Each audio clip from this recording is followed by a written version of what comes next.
We noticed there was a real trend for going back to the old way of doing things. Yeah, people have been ditching their Kindles for books, using Polaroid cameras, making their own soap, riding penny farthings to work, things like that. So we thought, what olden days activity could we revive to its analogue version, And then we realised death threats. That's why we started these death threat workshops. Just to really take people back to the old way of intimidating and silencing people, because I think people can forget how much more personal a physical no can be. I mean, I never really received death threats as a child, but the internet has really changed that now, hasn't it? Yeah, and I mean, with Twitter, for example, I can receive several hundred death threats an hour on Twitter, particularly if I've had an opinion about anything. But online death threats, they really lack the personal touch, don't they? You hardly notice them after a while. Hey, do you want to talk us through what you've been working on, Evelyn? Yeah. Well, I used to just tweet my favourite singer that if he didn't go out with me, I was going to melt the flesh off his bones. I used to send that tweet about 40 or 50 times a day. He didn't really pay much attention, so now I send him my fingernails, and now he'll have to pay attention. And what does it say? It says, if I can't have you, no one will.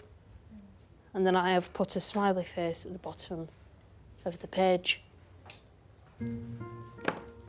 Oh, yes, so this is Dave. He's here all the time. I've started working in pen and paper because I find that the internet is becoming really toxic lately. The other day, I tweeted a TV newsreader telling her that she should smile more.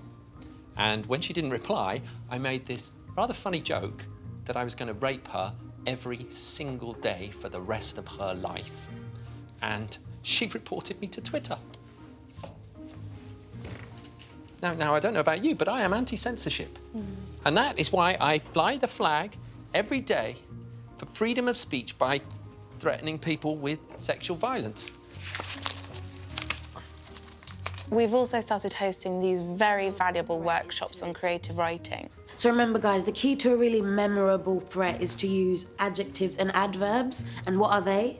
Describe words. Yes, lovely. So not just I will smother you, but I will smother you slowly. The chainsaw I will use to torture your mother will be a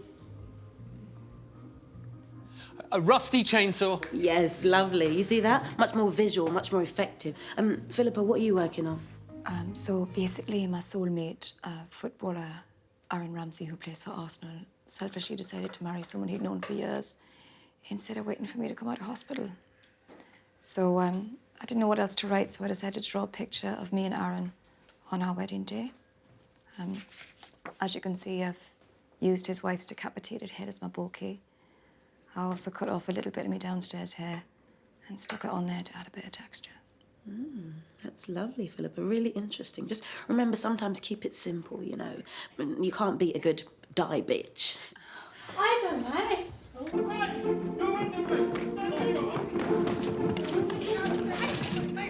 I never did nothing.